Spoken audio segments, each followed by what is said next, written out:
If you buy the maps put out by National Geographic, 1957, there's a map of Hitler staking in 1939, 1937, his territory in Antarctica. He sent polar expeditions out.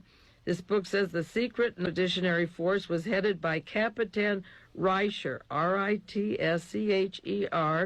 and took place 1937 and 38, their first expeditions. Added to the credence to these bases are the remarks of Mr. von Ribbentrop, this book says, at the outbreak of the war, World War II, in accordance with Germany's long-range political strategy, we have taken into firm possession the Antarctic area called the New Swabia, and it will be and ensure a safe retreat in case of necessity. And this book has maps of the Byrd expedition going down after the war.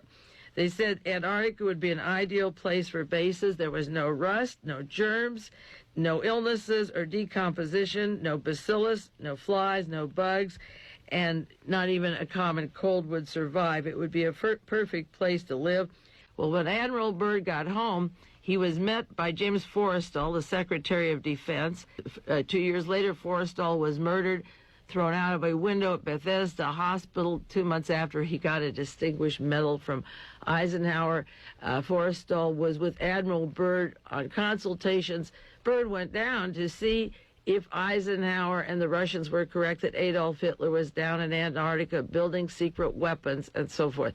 All of the papers of Admiral Byrd are locked up top secret to this day. They're not available of what he saw, and right after he was met by Forrestal, shortly after that, Forrestal was murdered. And I'll give you the references on some of the books on the death of Forrestal and the meeting with Admiral Byrd. First of all, the Guinness Book of Records at the end of World War II, the greatest unsolved robbery was at the end of the war when the Reichsbank treasury was emptied of all its money and the bank vaults in Berlin were completely emptied out, and the headquarters for the World Monetary Fund in Basel, Switzerland, found that they had $15 billion in circulation that shouldn't exist. There was forged money. The code name was Operation Bernhard. There were expert forgers. And so that this is the kind of money that could finance the operations that they're describing in this book.